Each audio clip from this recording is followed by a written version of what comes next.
Biru academy के इस YouTube channel पर आप सभी साथियों का स्वागत है। डियर डियर बिहार शिक्षक भर्ती के अकॉर्डिंग जितने भी सवाल थे आप लोगों के, उन सभी का जवाब बीपीएससी के जो चेयरमैन हैं श्री अतुल प्रसाद जी के द्वारा दे दिया गया है। बीएड अभ्यर्थियों का भी रिजल्ट जारी हुआ है। पीआरटी लेवल में पूरी तरीके से बात करेंगे क्या पूरा माजरा है। लेकिन आगे बढ़ने से पहले जितने लोग चैनल पर पहली बार विजिट कर रहे हैं सब्सक्राइब करके बेल आइकन प्रेस कर लीजिए। डियर आपकी स्क्रीन पर आप देख सकते हैं जितने भी आपके विवाद थे, अतुल प्रसाद जी ने टीआर कैंडिडेट में सीधा fact attached how are we can come out with the further clarifications were required, यानी कि इन्होंने बताया है कि आपकी जो जो रिक्वायर्ड थी उनका मैंने क्लैरिफाई कर दिया है।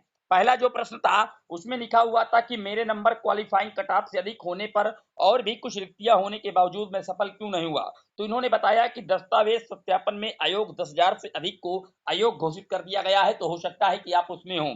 इसी क्रम में अगली बात कही गई है कि कुछ सफल अभ्यर्थियों से मेरी संख्या अधिक होने के बावजूद मैं सफल क्यों नहीं हुआ। तो यहाँ पर लिखा हुआ है कि करीब 4800 लोग भाषा के पेपर में सफल हो गए हैं। वहीं पर अगली बात कही जा रही कुछ बीएड अभ्यर्थियों को पीआरटी में सफल क्यों घोषित किया गया है। तो यहाँ पर बताया गया है कि लगभग 10,000 जो बीएड अभ्यर्थी हैं वो डिप्लोमा धारक भी हैं, यानी कि उन्होंने डीएलएड भी कोर्स किया हुआ था, इसलिए बीएड वाले अभ्यर्थियों को सफल किया गया है। वो सत्यापन में दस्तावेज अपलोडेड में अभी डीएलएड का डॉक्यूमेंट दिखाएंगे, अगर नहीं दिखाएंगे तो उनको बाहर कर दिया जाएगा। तो यहाँ पर वो 10,000 जो बीएड के अभ्यर्थियों के आप लोग रिजल्ट वायरल होते हुए दिख रहे हैं, उनमें दरअसल वो सभी अभ्यर्थी डीएलएड भी किए हुए हैं, डिप्लोमा इन एलिमेंट्री कोर्स भी किए हुए हैं और बीएड भी किए हुए हैं। तो वो कहीं ना कहीं जब डॉक्यूमेंट लगेगा तो डीएलएड का लगा देंगे। इस तरीके से अगली बात की गई है कि सीटेट के असफल उम्मीदवार को पीआरटी में क्यों सफल घोषित किया गया है। तो इन्होंने बताया है कि सभी परीक्षा फल सशर्त है। सीटेट में शामिल होने वाले उम्मीदवार जो सीटेट में असफल हो गए हैं उन्हें पीआरटी में डीबी के दौरान बाहर कर दिया जाएगा, यानी कि डॉक्यूमेंट वेरिफिकेशंस में उन्हें बाहर कर दिया जाएगा। अगला प्रश्न था मुझे मेरी पसंद का जिला क्यों नहीं मिला। तो इन्होंने बताया है कि जिले का आवंटन सभी को अपने ऐच्छिक जिले में देना ना ही संभव है और ना ही आवश्यक है, यानी कि सबको अपने जिले में जो आवंटन है वो नहीं मिल पाएगा।